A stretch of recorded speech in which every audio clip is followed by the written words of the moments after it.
It wasn't too far to this medbed center, which are everywhere. They're kind of like a gas station, in fact, but that's their equivalent of a hospital. Again, the platform, semicircle dome, so open, and then inside they had about 5 different compartments, each one with their own med bed, but they didn't want to bring attention as an Earth visitor. So that is why I got masked as an Andromedan. We land on this public platform.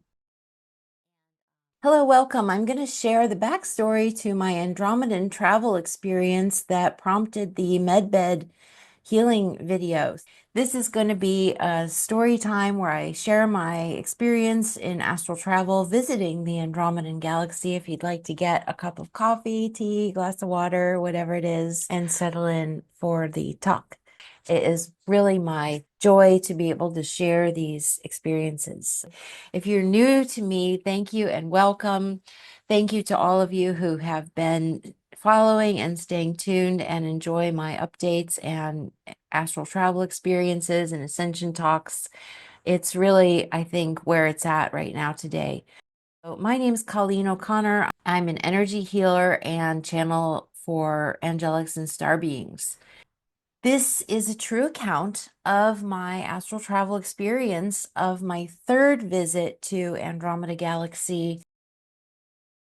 The first 2 visits were very short, very brief, because it's hard to hold your frequency long enough to sustain any more time because we start bouncing back into body. And so it took a few times to really get familiar with it, and that allowed me to grow my stamina to be able to stay there long enough to experience some more things, which was really fun. My Andromeda family consists of, originally, the first one I met who came through was, I was calling her Blue Star Mother, and I didn't know for some years where she was from or anything. Then I came to find out I had the Andromedan link as more of a long-term soul origin.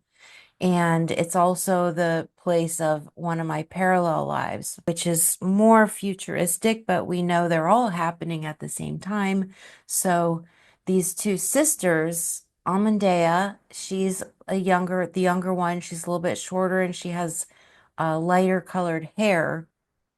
And then there's Artrea, who's the older one, and she is me in another life form. And so she came through in a very specific soul retrieval a couple times. First time, she didn't even want to come through. She's pretty fierce. I've had a lot of soul retrievals. They're beautiful. They're really great experiences. It's not like you just have one and that restores everything. There's actually a lot of parts that can come through in that process. So when she came through, she's like, I'm not coming back until I know for sure that this isn't a game and we're not playing around. And my colleague told me that it was really fierce, that she was kind of scary and intimidating in, well, in a very strong way. Maybe not scary, but she was very strong. And then I got further evidence of this when I was working with 2 Mongolian shamans and went there in person in the summertime on pilgrimage. Then they do the Siberian stone divination to read your life and see what influences unseen are ticking beneath the surface of your life. And there they saw her. They knew it was, if they said it was a female, in that language of shamanic terminology in the Siberian Mongolian way, it's called an on-god. And they knew I had a female on-god, which is a direct shaman spirit. And of course, I knew it was her. And so sometimes early on, I used to get confused between the Blue Star Mother and this shamanic spirit helper. And so now I've met them and it's all become very, very clear. There's 3 of them, including the sister, who's actually better communicator. She tends to come forward. She seems to be the one who comes to do the communication when I'm channeling. Well, with all three of them, through the connection channel at any time, at any time. But she particularly helps with my healing work with clients and with myself too. So let's talk about the logistics. That's a little bit about them. Let's talk about the logistics. So how did I get there? I used the Merkaba, and that's why this device is so incredibly important to learn the right one. Now, I've been exploring across the internet and YouTube, and there's a lot of people putting out information on the Merkaba suddenly, which is interesting. And I looked at many of them, and they're all lovely and beautiful. And so, it's like what method works for you. But for me, I learned it from Drunvalo Melchizedek, who is literally a Melchizedek energy entity, walked into the body of, I can't remember what his original name was. It was so long ago in the 70s.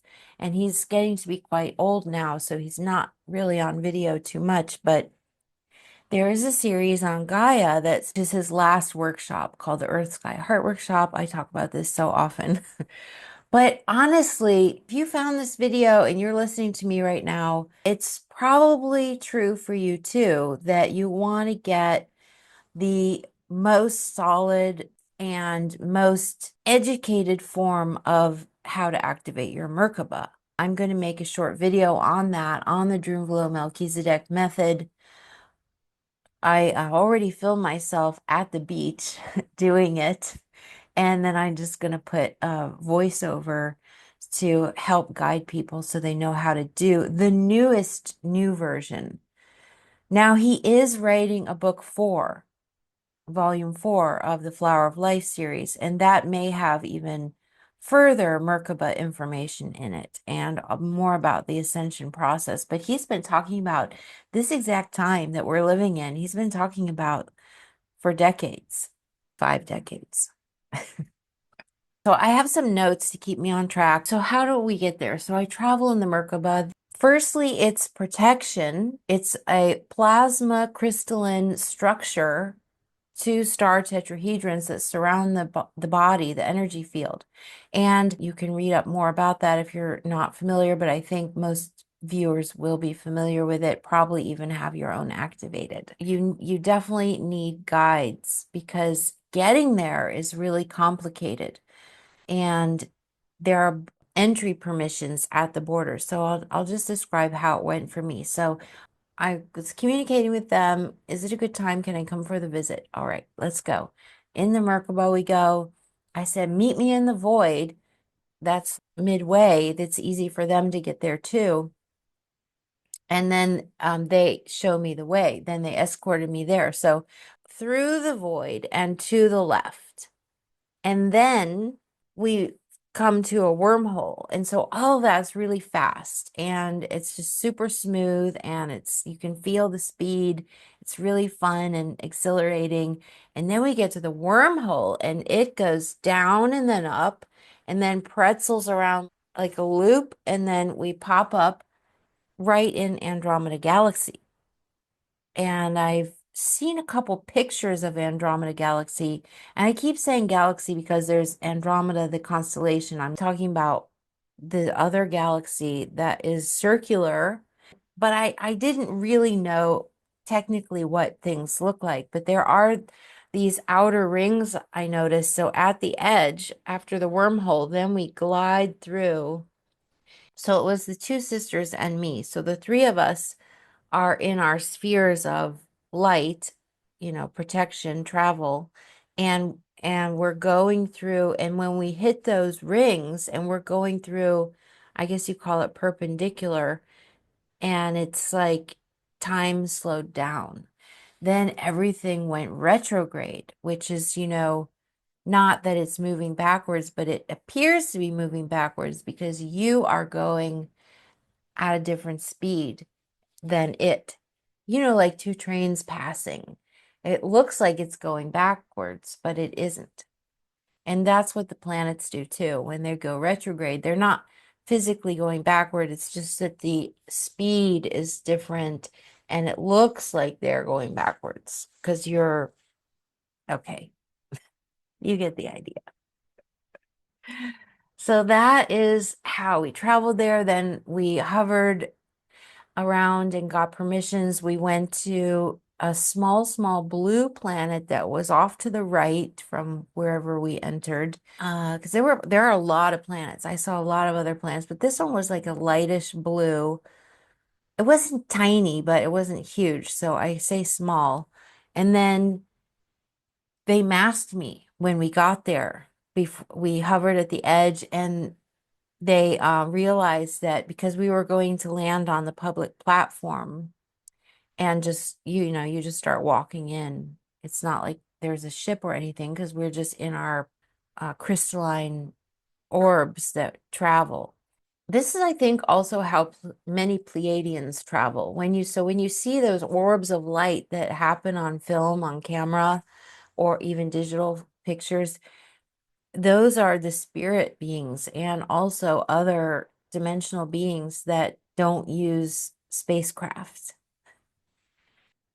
So first thing was they smoothened my hair quite a lot, more molded to my body, wouldn't be so curly or fluffing out at all.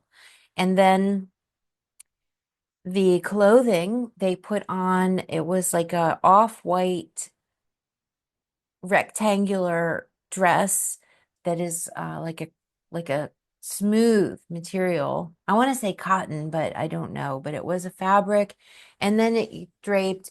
It reminded me of a sari. I lived in India for a long time and got to wear saris, so I know what they feel like and what they are like. It's just like this huge expanse of fabric that you drape around yourself, and and theirs was like that. So it was all very rectangular and flat, and it did have a decorative border. And my body was slimmer, more narrow, and a lot more weightless. I could feel the less density in their bodies by getting to experience what that felt like. What was the other thing?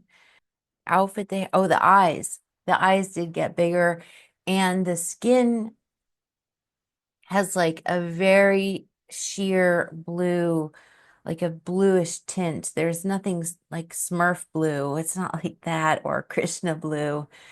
Because my Pleiadian spirit guide, he does have that Smurf blue skin, bright blue skin. And so this is different. It's just like a tinted glaze. You can tell I'm a painter, so I talk about glazes. But I still looked weird, to them. And I still had the Merkaba energy, which people, the Andromedan people could notice as a foreign thing. They would, but they didn't want to bring attention as an Earth visitor. So that is why I got masked as an Andromedan. So we land on this public platform. There's a lot of people around. Of course, they know each other, they wave hello and so forth. They just tried not to engage with too many people as we went through this space. But one guy approached and he said hello. And so they introduced me as a visitor from another Andromedan planet who is here on a cultural project to learn about how they use the plants. Actually, that's what they said. So I was this cultural visitor to learn about how they live on their planet and work with especially the plant world, and to take that back to my other Andromedan planet is the guys they used. When you're traveling to a new place, people always love to suggest what local thing you should definitely see or taste or do. And so this guy, he did that. He says, "Oh, you got to take her to show her how we speak with the this one particular type of plant that also all the plants there give advice, speak to you. You can communicate with them just like you would any friend. And and they're very talkative because everything is telepathic. We could do that. We can do that with our plants here, even. They're very telepathic too. But these were just much more animated. On our planet, it's these like micro movements that you can't even see unless you have some super speed camera, what that they are responding to us, that they do feel our conversations and they talk back, they answer back too. Just like the animals. Of course, we can notice more with our pets. They can totally understand what we're talking about, and we understand them too. So then we did without him, then he went away. But then because there were these tall, tall green trees everywhere, all the plants were green and didn't have a lot of other colors. There were some big leafy and fern-like plants, and then there were the tall, tall trees, and there were these other smaller kind of ornamental or ornate plants. And they all had like a different voice, they had different tones, and of course, different personalities. And so, even on the public platform, there were sections where there were these plants and things. And by the way, if you didn't hear my first video, Andromeda on this planet anyway is all platforms, all open air level platforms. They don't have streets and buildings and homes and things like that. It's very much operating at these different levels of platforms and structures that way. And then the plants are everywhere. So it's pretty lush and green looking, and it has a lavender air. And that was the first thing I noticed is the lavender air. I did not know that it was a blue planet until someone said it. And so maybe it's power of suggestion, I'm not sure, but I did see this time as we flew in that it was blue. Then after talking with the plants and getting to see how that works, it was so beautiful. It was so nice. They could ask advice, they could ask about technology, they could ask about history, they could ask about anything because the plants have always been there and have seen and experienced pretty much everything. They have a lot longer lifespan. Well, the Andromedans have a pretty long lifespan too. They're all there together for the most part, but I guess the plant world offered a whole nother level of perception and information, like AI, but these are organic sentient beings that have their own soul.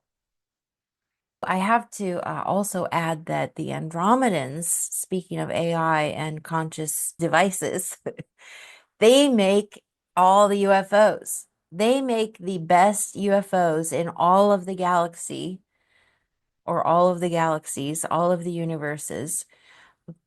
Get there, especially these new kind that are the organic plasma vehicles that we're now seeing. They're not the old metal kind, although they did make those before. But now these plasma ships, which are so easily cloaked and disguised, and that's why they can go underwater like they do in Antarctica, and they can be up in the atmosphere within seconds. They operate to the consciousness of the driver. So, when you put your hand there or even just speak with it, it's the same like a Merkaba field. It's your own mirror consciousness. It's a twin consciousness in this organic vessel that has the same consciousness that matches your own, and therefore you can communicate and go wherever you want. And they are moldable, they're malleable because of the plasma. So that's why also Andromedans make the best med beds because they're the same malleable plasma formula that is able to mold to the body. It has the consciousness that can harmonize with your own and knows exactly what needs healing, regeneration, and upgrading. So I wanted to experience it, and then I'll tell you how it works. But that's the real important part about this trip, was that I wanted to experience, because I knew that the Andromedans are masterful healers, some of the best in the universe, and I wanted to see how the med beds work. All right, so after the talking with the plants, I was starting to get pretty tired, but I wanted to see their house. I wanted to make sure this time I went to see their home, because they don't have houses the same way that we do. They do have private family, or like a small group place where they can rest and they can gather. Okay, so you might call that their home. So we went there and I saw that it was a half dome, like a semicircle on a platform. And these platforms, by the way, are really neutral. They're kind of beige, or kind of like a putty color. They weren't any kind of colors. So that way the greenery of the nature stood out even more, and the lavender air. And then they themselves are colorful. So that gives you more of a visual of what it looks like. And we just fly. Everyone flies in their spherical container. When we were moving around, when we flew from the public platform to their home, there were these energy lightways, like roads, but you didn't see anything physically, but nobody was bumping into each other. And it was also not crowded. Things are very spacious there. Nothing is ever really crowded or busy or too many colors or visuals. So it's just very smooth going, and you just glide through on this. You can feel the energy of that pathway. And so we went to the house that way, and it was again a platform at a different level. I felt like it was a little bit higher than the public platform, but just a little bit raised into the atmosphere, and half dome. And then we walk in, and there are all these peaceful, soothing lights, like a soft pink, soft yellow, soft blue. I felt inside the dome there. And there wasn't like the exterior world, there inside the home was also barely any material things. There was like a bed, and there were some chairs, soft chairs that were also able to morph with your body. I think they also do a lot on the floor. They don't always need the furniture.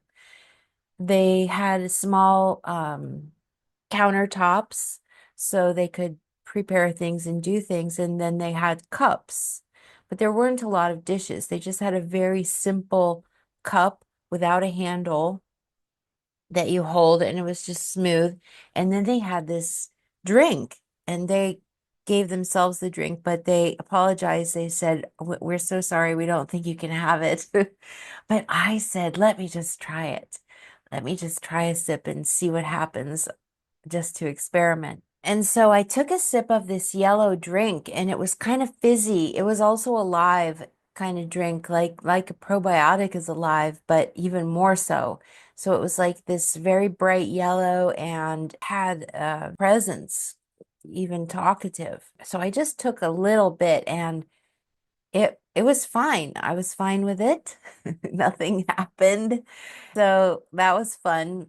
Then I asked them, what do you do for fun or entertainment? So they have games, and two games I saw. One was sticks, and the sticks were colored slightly, but more than that, they had patterns on them. So they seemed like wooden type sticks that had little notches or little patterns on them, and you would get a handful of sticks and you would spill them out. Depending how the sticks went, you could collect all the sticks with that pattern. And then they said, if your stick lands across these, then you take all of them.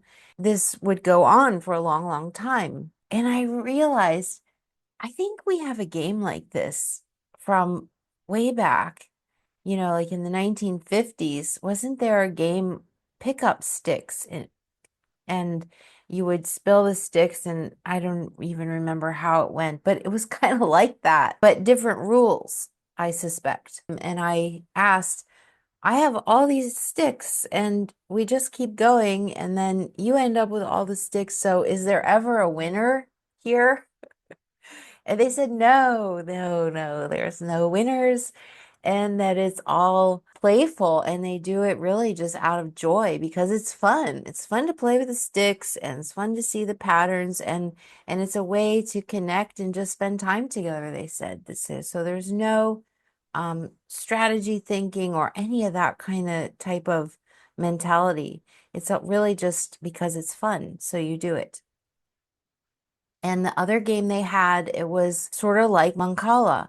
I always make some kind of association to what we know here, but it was these circular things, and they move them around in certain ways and into a game board, real similar to Mancala. This has always been my favorite game. I love to play Mancala. So I got tired then and I needed to rest in the bed. I asked if I could lay down and take a nap.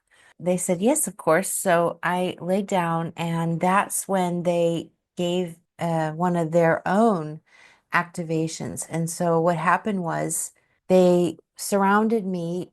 And at this time, there were other family members there.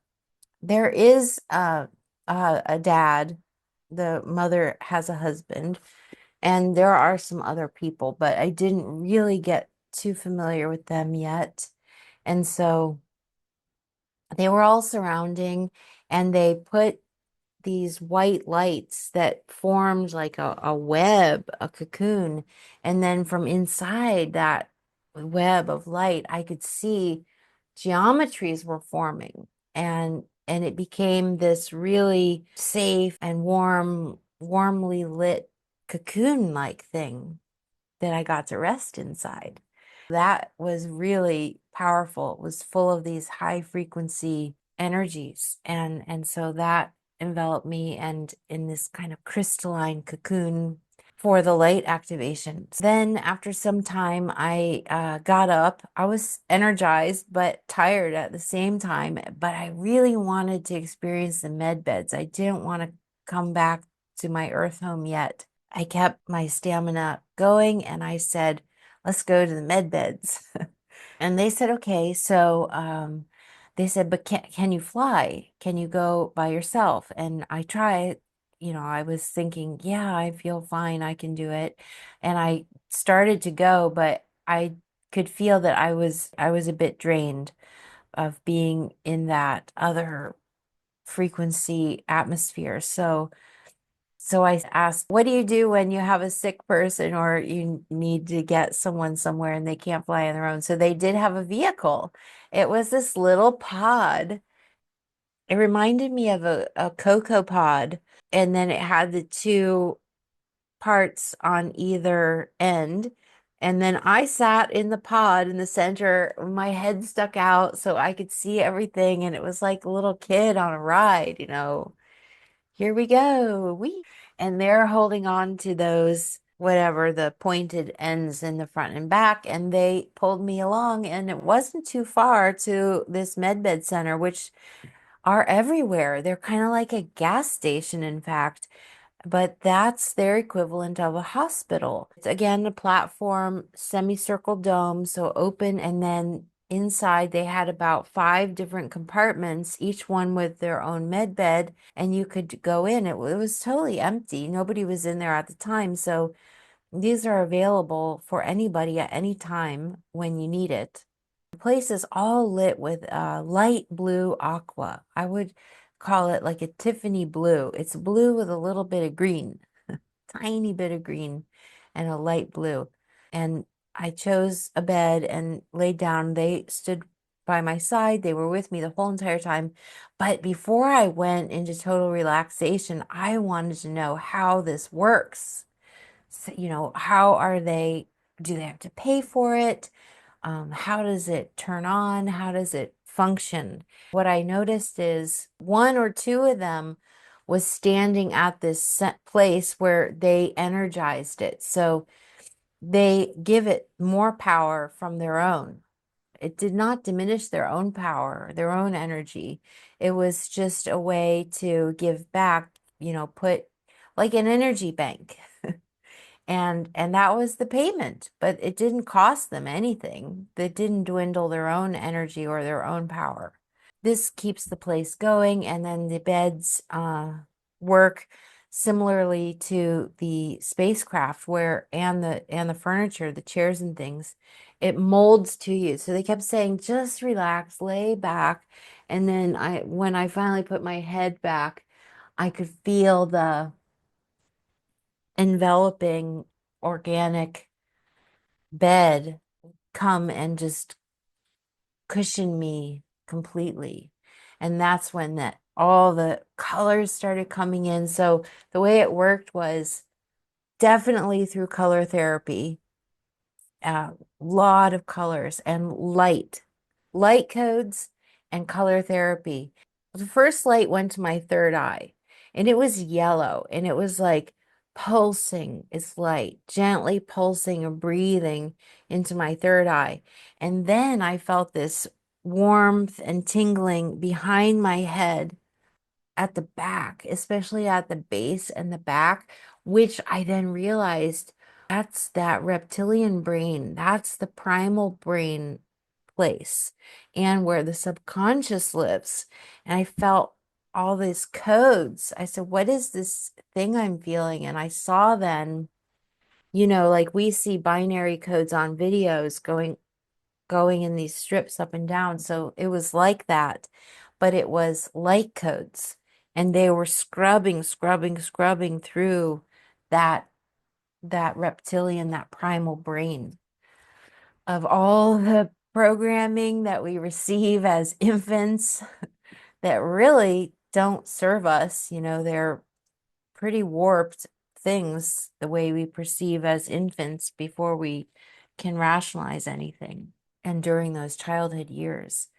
And also the ancient reptilian survival mode that we only need to a certain level, but with a lot of people, that reptilian brain tends to take over, and that's where you get black and white thinking and this kind of fear, so much fear. It all taps into that primal brain, preying on that vulnerability within us that we don't even need, and it just keeps perpetuating it. We really want to be up here in the neocortex where all the poetry and art and visions and those kinds of beautiful exploratory and inventive things come from. So anyway, I felt that scrubbing, cleaning out, and reprogramming. That was amazing. And then some more colors came, and then it ended with a bright white light that blasted through the crown chakra, blasted through we have the crown, but we also have a pranic tube here, top and bottom. So connecting us to the sky realm and to the earth realm, both our parents, father and mother. And this gives us our chi, our life force energy, and animates, so we are able to receive energies through that. And that just came, and it was not gentle. It just blasted white light throughout everything. And I think that's what's needed. I mean, this is actually the main technique in my healing work as well, is bringing in that divine source light, accessing it from that channel above and bringing it into my sessions this way. And this is what brings in that divine source light. And it just blasts out anything that is not of high frequency, anything that's low, anything that's negative, it just out, including really difficult entity attachments. So there are techniques that I use to remove energies and entities through a special crystal, through a Vogel crystal, and that works brilliantly. But there are entities, and I have found this out myself, especially these elemental earth spirits that can create lifetimes of chaos and webs of them crawling throughout generations of families. So I'm going to talk about that in another video and set people straight on really what are curses, family patterns, and other types of negative impacts from these, particularly these certain entities that are on the earth.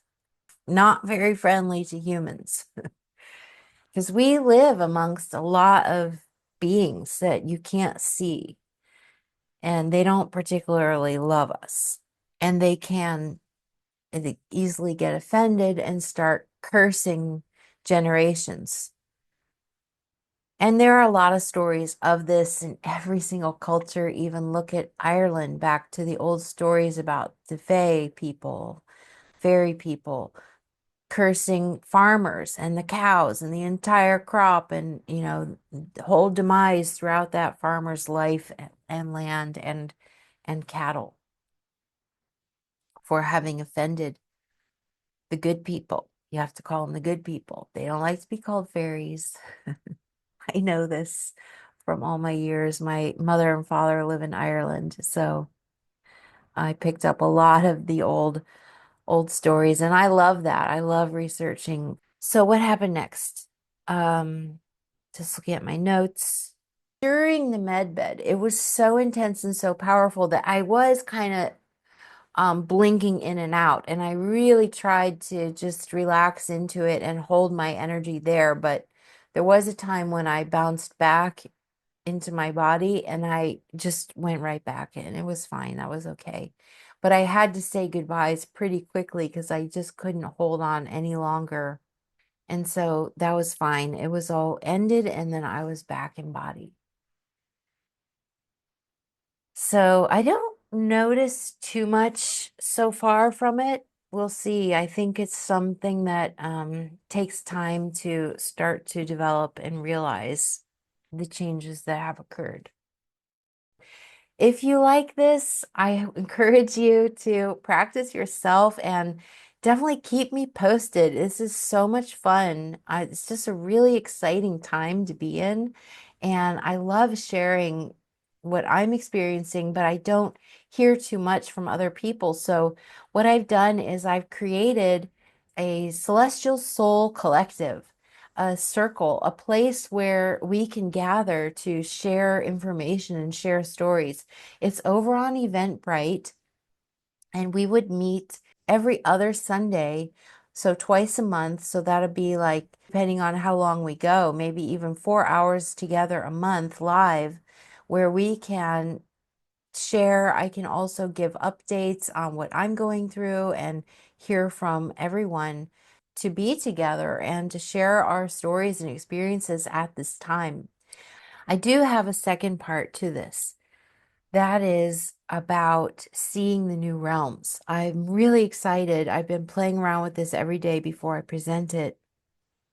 And that is how you can physically see into these new other realms, because you've probably been hearing that the veils are thin, that these energies and these realms are right here, right now. And since I've been playing around with it, and you can try this too, how do you see the other realms?